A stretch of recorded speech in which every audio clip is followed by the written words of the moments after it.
Amém. Quem achou, diga amém. Se alguém não achou, diga carisma. Não, amém.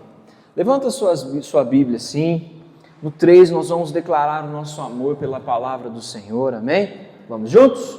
1, 2, 3.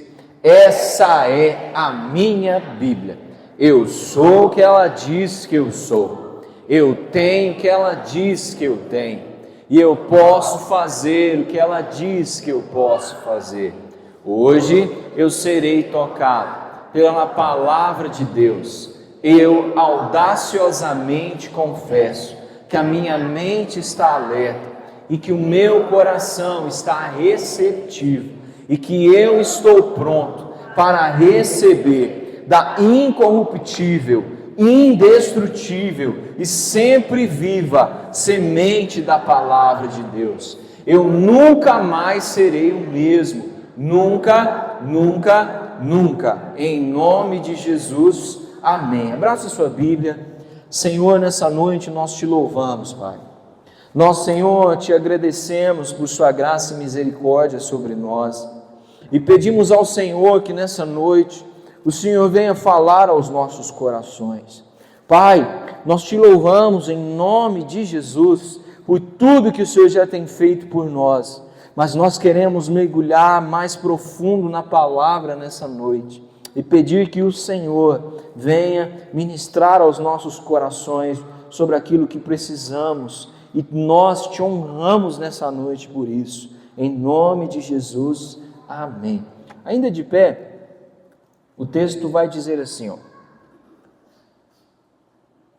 levantando-se toda a assembleia, levaram Jesus a Pilatos, e ali começaram a acusá-lo, dizendo: encontramos esse homem pervertendo nossa nação, impedindo que se pague imposto a César e afirmando ser ele o Cristo, o Rei.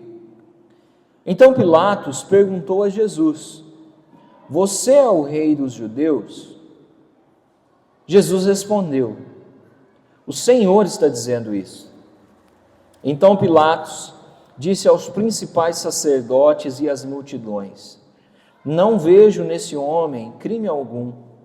Mas eles insistiam cada vez mais, dizendo: ele agita o povo, ensinando por toda a Judéia. Começou na Galiléia e agora chegou aqui. Você pode se sentar, ficar assim à vontade.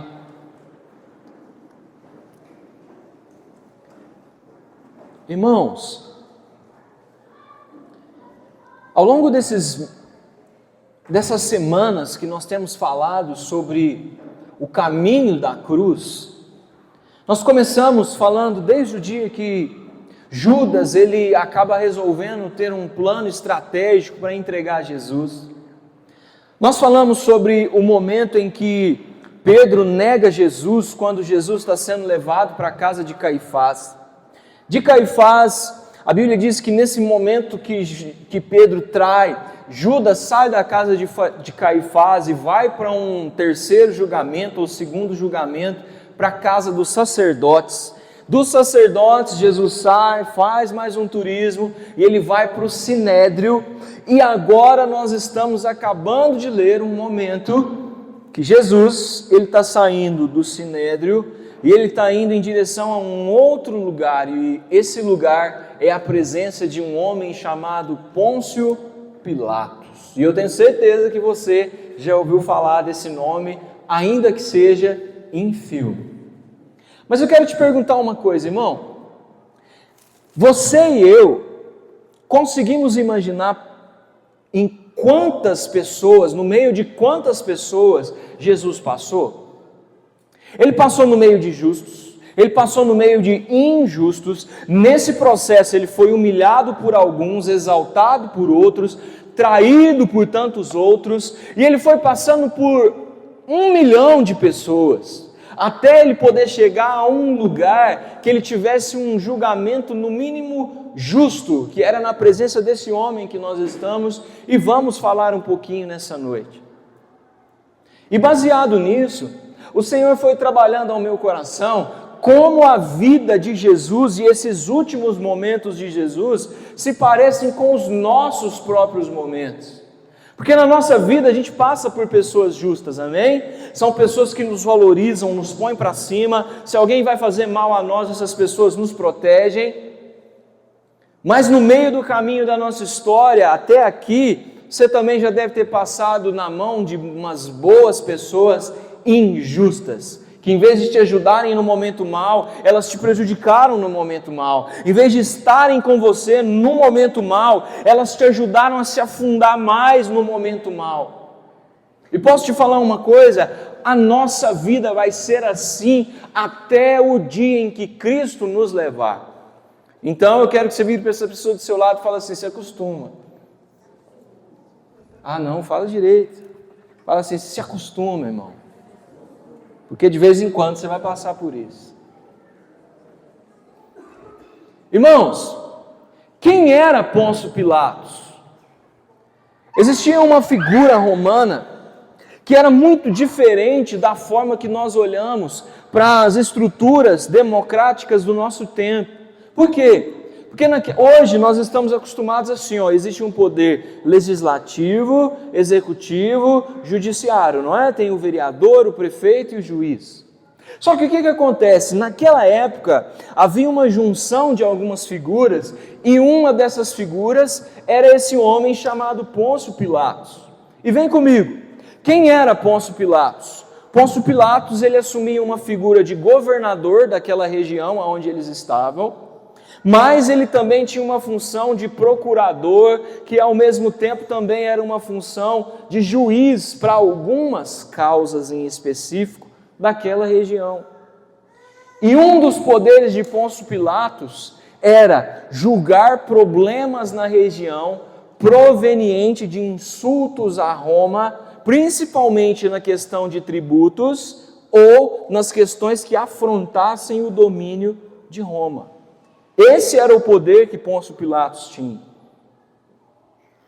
Aquelas pessoas agora que estão com Jesus, que estão odiando Jesus, que são judeus que se uniram e desejam a morte de Jesus por todas as formas, eles eram dominados por Roma. Então, obviamente, para que eles pudessem alcançar o objetivo final, que era matar Jesus de maneira legal, de uma maneira instituída boa, uma maneira eficiente, uma maneira que eles não teriam que responder isso depois, seria levar Jesus aos pés de Roma com uma acusação plausível. E para isso eles precisavam passar em Pôncio Pilatos.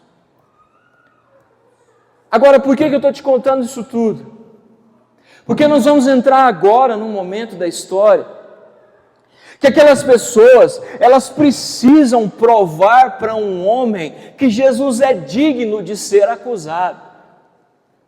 Só que eu pergunto a você, tinha alguma coisa justa para acusar Jesus? Ele era justo.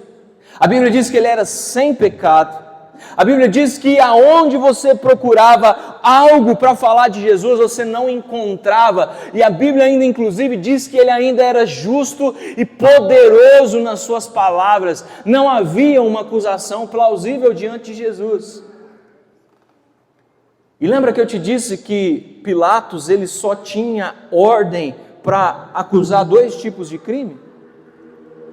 Acusação contra impostos e acusação contra a administração de Roma. Então agora você vai começar a entender esse texto de uma outra maneira.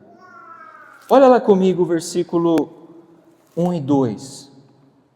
Levantando-se toda a assembleia, levaram Jesus a Pilatos e ali começaram a acusá-lo, dizendo, e preste atenção nas acusações: encontramos esse homem pervertendo a nação, impedindo que se pague imposto a César e afirmando ser ele o Cristo, o Rei. Jesus estava pervertendo a nação?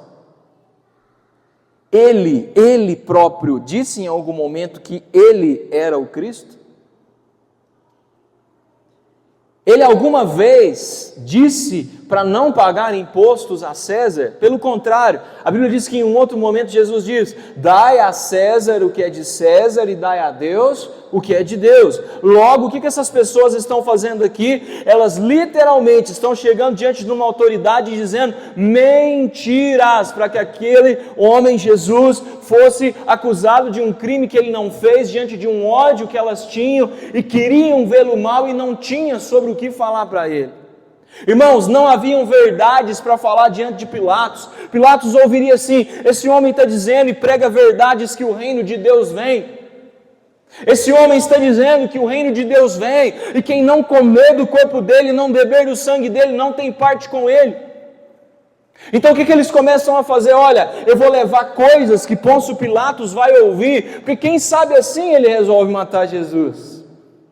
Agora, por que eu estou falando isso tudo? Sabe por quê? Porque a nossa vida, em alguns momentos, é igual essa história que nós estamos olhando aqui, irmãos. João, como assim? De vez em quando, as pessoas vão procurar na nossa vida algo para falar e elas não vão encontrar o que falar. Elas vão procurar em nós defeitos para tentar nos acusar, mas enquanto nós estivermos na rocha firme que é Cristo, na maioria das vezes elas não vão encontrar. Só que quando as pessoas olham para nós e elas não enxergam aquilo que elas gostariam de acusar, quando elas não conseguem encontrar acusações capazes de ferir a nossa moral, a nossa ética, a nossa índole, elas vão se munir da pior arma que um ser humano pode usar, da arma mais letal que um ser humano pode usar para matar o outro, da palavra mais pesada que alguém pode dizer, que é a mentira. Quando não puderem intentar contra a sua vida com verdades, espere, eles vão levantar algum tipo de mentira contra você. Estou mentindo aqui ou foi só comigo que isso aconteceu? A gente está bem, a gente está fazendo o nosso possível, a gente está fazendo o nosso melhor, a gente está andando em cima da palavra, proferindo a palavra, vivendo a palavra, e ainda assim tem alguém falando de nós, ou levantando um falso testemunho contra nós. Nessa noite eu tenho duas coisas para te falar. A primeira é que ainda que o mundo todo fale mal de você, Cristo conhece o seu coração e sabe quem você é. E a segunda questão é, nós não devemos nos preocupar com as mentiras, porque o nosso próprio testemunho fala de quem nós somos. A nossa vida e a nossa história vai falar de quem nós somos. O mundo pode falar o que quiser de nós. O nosso testemunho e as nossas atitudes mostrarão ao mundo quem de fato nós somos. Só tem um detalhe. Enquanto o que falarem de você for mentira, você não precisa se incomodar, porque a luz sempre vai raiar no meio das trevas. O problema é se quando começarem a falar de você, aquilo for verdade, porque verdade você não combate com outra coisa a não ser com a verdade. Se disserem mal de você e aquilo for justo, não discute não, abaixa da sua cabeça e fala: a partir de agora eu vou fazer certo, porque o meu testemunho vai mudar a realidade da verdade que eu escutei. Agora, se te disserem alguma mentira, se você escutar que alguém falou alguma mentira de você, faça como Jesus. O que Jesus fez diante das mentiras que levantaram contra ele? Nada. Ao terceiro dia, depois daquele momento de cruz, ele ressuscitou, e quando ele ressuscitou, a verdade raiou sobre todas as mentiras que levantaram a respeito dele. Eu não sei exatamente se você está vivendo um momento que um monte de gente está te acusando de coisas, que um monte de gente está te colocando problemas, que um monte de gente está te ferindo com palavras, mas eu posso te dizer uma coisa: assim como Jesus ressuscitou, Ele vai ressuscitar a verdade em nós de alguma maneira. Só que essa história ela não para por aí. Olha o que diz nos versículos 3 e 4. Então Pilatos perguntou a Jesus: você é o rei dos judeus? E Jesus respondeu: o Senhor está dizendo isso. Então Pilatos disse aos principais sacerdotes e às multidões: Não vejo nesse homem crime algum. Irmãos, prestem atenção nisso aqui. Agora, Jesus não está sendo mais julgado por uma multidão mentirosa. Ele não está sendo levado por pessoas que estão sendo policiadas, ilegadas e regadas ao ódio. Ele está diante de uma figura de juiz diante dele. E essa figura de juiz agora resolve perguntar para ele. Claramente Pilatos já entendeu que aquilo tudo que os judeus estavam falando se tratavam de mentiras e de mero ódio, mas ele faz uma pergunta em específico para Jesus: é verdade esse negócio de que você é o rei dos judeus? E sabe o que me admira? É que Jesus nem mesmo diante do medo da morte, ele nega de falar verdades. Ele não responde, mas ele diz: o Senhor está dizendo isso. Para quem entende, um pingo é letra. Para quem entende, está vendo que Jesus ele não está negando. E mesmo Jesus sendo extremamente honesto com Pilatos, Pilatos olha para ele e fala: eu não vejo crime algum nesse homem. Olha aqui para mim. De vez em quando a gente se vê em situações que são muito suscetíveis para a gente mentir, sim ou não? A gente fala: se eu contasse uma mentira aqui, eu venderia 3 vezes mais do que o que eu vou vender agora. Se eu contasse uma mentirinha aqui, talvez eu conseguiria me livrar de um problema que eu estou cultivando aqui. Mas deixa eu te falar uma coisa: Jesus foi verdadeiro, e você, sabe você também precisa ser, até mesmo nas adversidades. O mundo está caindo, os problemas estão batendo de frente com você. Prefira dizer a verdade, porque, escuta isso aqui, vale muito mais um sorriso amarelo por um momento do que um sorriso amarelo pela vida inteira. É melhor falar a verdade por um momento do que aguentar viver uma vida de mentira de resto em resto de dias. Sabe por quê? Porque a Bíblia vai dizer a nós que quem é o pai da mentira? Satanás. Não seja filho de Satanás.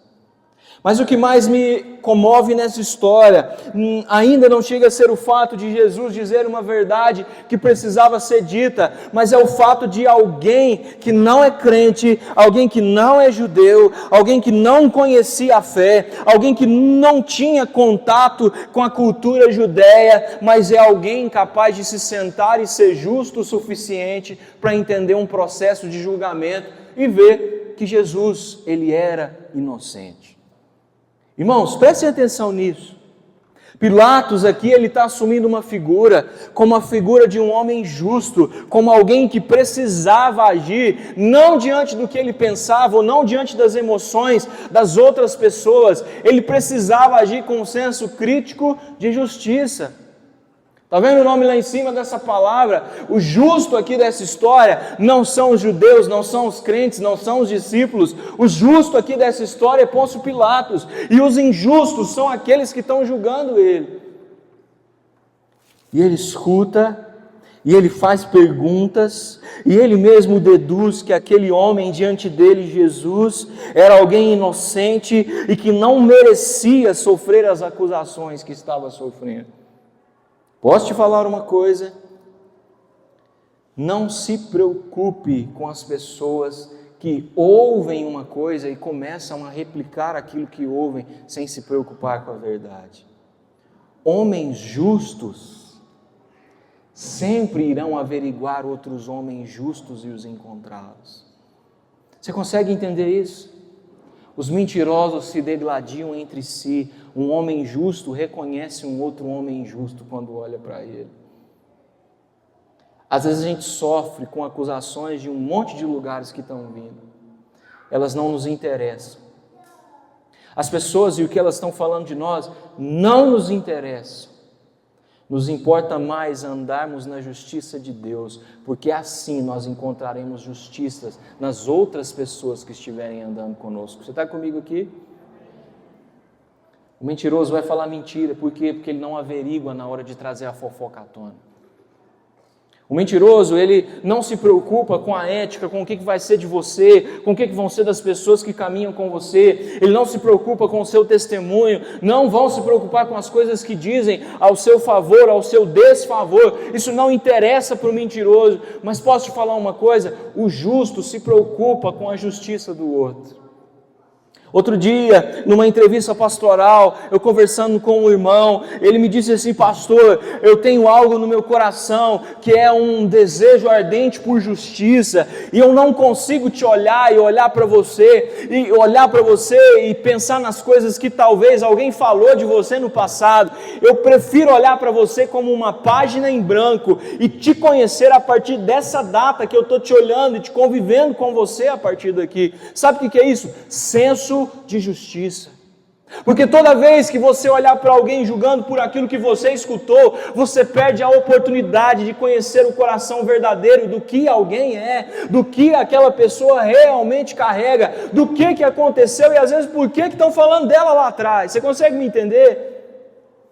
Só que olha aqui para mim, porque isso é crucial para nós nessa noite.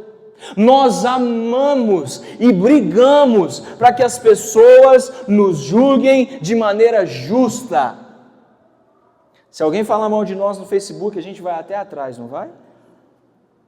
Porque a gente quer o nosso direito de resposta. Nós desejamos ter o direito de apresentar a nossa verdade e a nossa questão dos fatos. Mas quando essa roda se inverte, e é a nossa posição, nós não queremos perder tempo para analisar os fatos. Nós não queremos perder tempo escutando versões de um ou de outro. A gente prefere fazer como aqueles homens, esses mesmos que crucificaram Jesus, pegarem pedras e se prepararem para atacar as pessoas que estão ali à beira do julgamento. E meu irmão, nessa noite eu quero te dizer algo poderoso, que é uma palavra que não sou eu quem disse, mas o próprio Cristo: com a mesma medida com que você medir, você também será medido. Que nessa noite a medida do seu coração seja uma medida de justiça. Nem mais e nem menos, nem apoiando o erro, nem superestimando o justo, mas agindo em justiça. Porque o dia que for a sua vez de ser sentenciado no tribunal da fofoca, no tribunal da maldicência, no tribunal de coisas pesadas, nesse dia vai ser o dia que você também vai ser julgado com justiça. Mas olha o que diz o versículo 5. Vamos ler rapidamente o 4. Então Pilatos disse aos principais sacerdotes e às multidões: não vejo nesse homem crime algum. Mas eles insistiam cada vez mais, dizendo: ele agita o povo, ensinando por toda a Judéia. Começou na Galiléia e chegou até aqui. Meus irmãos, isso aqui é muito sério. Olha comigo o versículo 5 mais uma vez.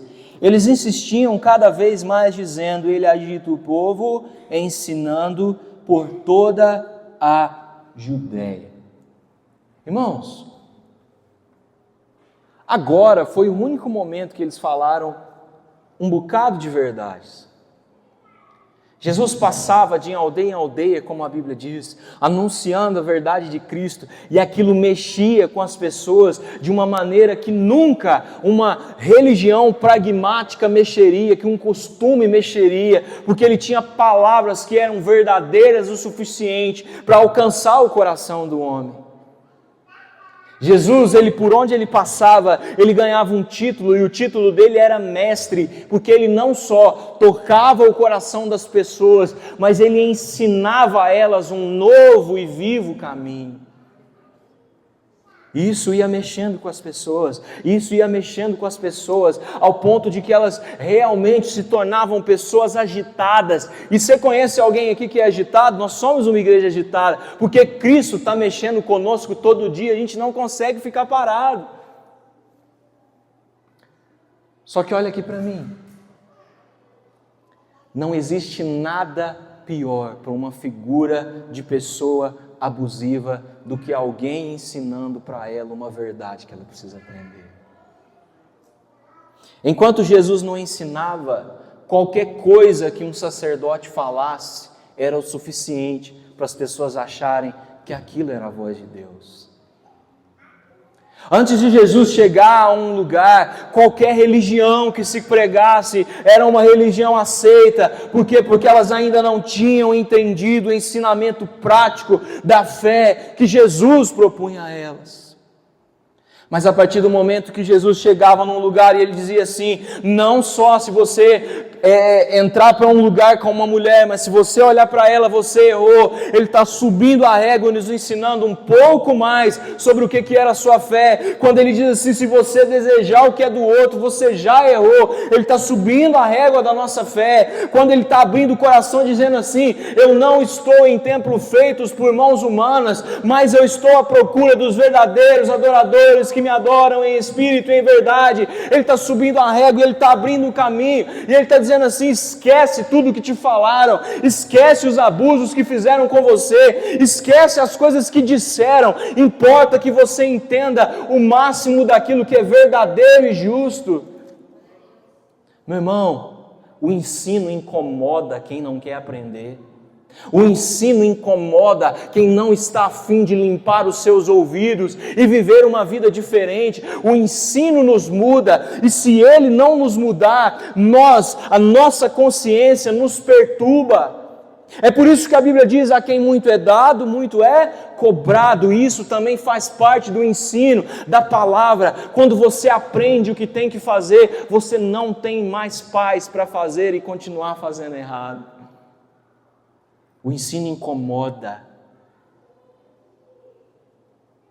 Hoje de manhã nós tivemos um curso de bombeiros. E eu enviei para todas as igrejas. Nós temos um grupo de pastores. Não veio nenhum aqui. Eu não estou dizendo que os outros pastores são nossos inimigos. Mas será por que o ensino da Lagoinha incomoda tanto?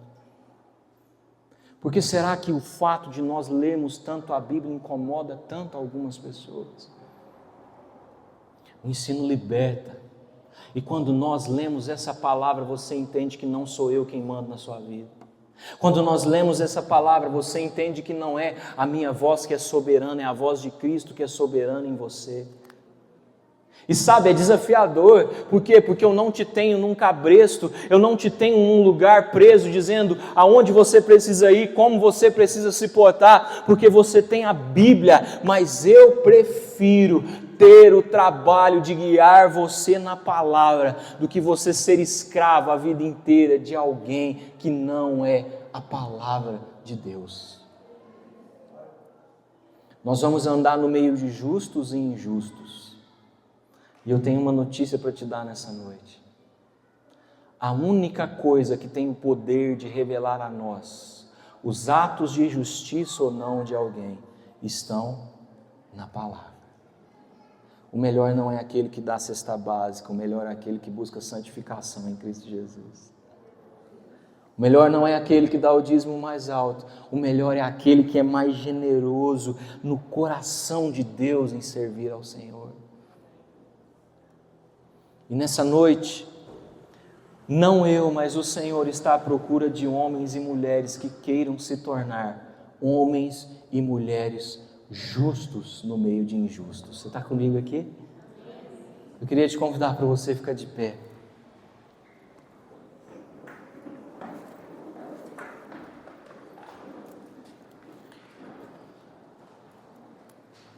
Enquanto eu estudava para essa palavra, eu li a história de um pastor alemão chamado Dietrich Bonhoeffer. Era um pastor alemão, um teólogo, que cuidou da igreja do Senhor durante o tempo da perseguição nazista, durante a guerra nazista. E naquele período de Segunda Guerra Mundial, ele foi um dos poucos homens alemães que se levantaram contra o regime nazista. E aquele homem passou a ser odiado por Hitler, por onde ele passava, porque ele ensinava as pessoas que o caminho de Cristo não era o caminho que o nazismo ensinava. E um dia, enquanto ele pregava, ele cuidava de pessoas, fugitivas do regime. Um dia ele é pego, e Hitler manda com que prendam ele. E no dia do seu julgamento, ele é julgado pelo próprio Hitler, e ele acaba tendo uma sentença de condenação à morte. E aquele homem é morto, e agora ele é colocado nos jornais, ele é colocado nos veículos de mídia da época, como o principal dos inimigos, o principal inimigo da nação, que havia acabado de ser capturado e morto. E ele foi assim, tido e colocado como se ele fosse o pior ser humano da terra para aquele governo. 2 semanas depois, o regime nazista acaba. E a guerra termina na Europa. E aquelas pessoas que sobreviveram, agora se reúnem para colocar a foto de Frederico, não como o pior inimigo da nação, mas como o homem mais justo que aquela nação recebeu. Às vezes o momento que nós estamos vivendo é um momento onde tudo parece estar em nosso desfavor. Mas a Bíblia diz em Romanos capítulo 1, versículo 17, que o justo ele vai viver pela fé. E enquanto a nossa fé estiver no Senhor, será Ele que nos justifica. Talvez alguns de nós estão passando por um tribunal de inquisição em algumas áreas da sua vida, que nem conseguem entender o porquê.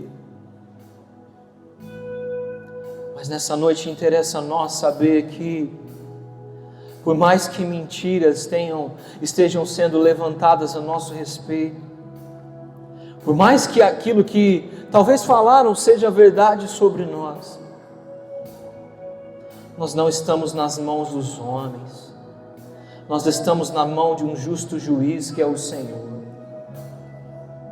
E se nessa noite o nosso coração resolver se inclinar para a justiça dEle, resolver se inclinar a viver como o justo vive pela fé, nessa noite a graça de Jesus nos cobre, nos transforma, nos molda de dentro para fora. E eu tenho certeza que nessa noite, para todo aquele que quiser viver essa história na sua vida, uma história de justiça aos pés do Senhor, ele vai encontrar no Senhor um novo e vivo caminho da sua palavra. Pai, nessa noite eu oro. Pai, eu não conheço a história das pessoas que estão aqui. Senhor, eu não conheço a história, o caminho, os rumos. Senhor, eu não conheço nada dos irmãos que aqui estão. Mas nós conhecemos o Senhor que é justo. Talvez, Senhor, o pai e a mãe não foram justos, mas o Senhor é justo. Senhor, talvez os pastores de algum momento da história não foram justos, mas o Senhor é justo. Senhor, talvez o irmão não foi justo, talvez, Senhor, um juiz não foi justo, mas o Senhor é justo e poderoso para mudar a nossa realidade nessa noite. Pai, nós oramos em nome de Jesus, para que, Pai, o nosso testemunho fale por nós.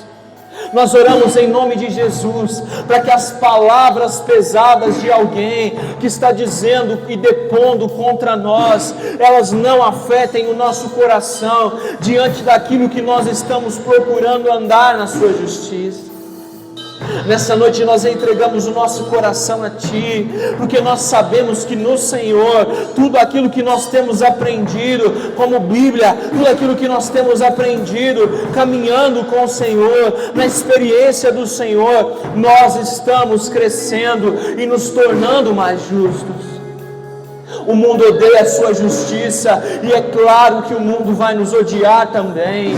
Senhor, nós sabemos o quanto o ensinamento da palavra, ele incomoda as pessoas que estão ao nosso redor, porque a nossa conduta, a partir de quando nós lemos a verdade escancarada na nossa Bíblia, ela muda quem nós somos, ela muda o comportamento que nós tínhamos, em prol de um comportamento e uma vida justa e santificada no Senhor. Mas nessa noite nós levantamos as nossas mãos, nessa noite nós proclamamos o Teu nome, e assim como Pedro, nós queremos declarar nessa noite: importa-nos mais agradar ao Senhor do que agradar aos homens, importa-nos mais a Tua justiça do que a justiça que agrada aos homens. Nessa noite nós nos colocamos diante de Ti, Pai. Ajuda-nos a alcançarmos os frutos da sua justiça. Nós oramos e entregamos, Senhor, a nossa vida nas suas mãos nessa noite, em nome de Jesus.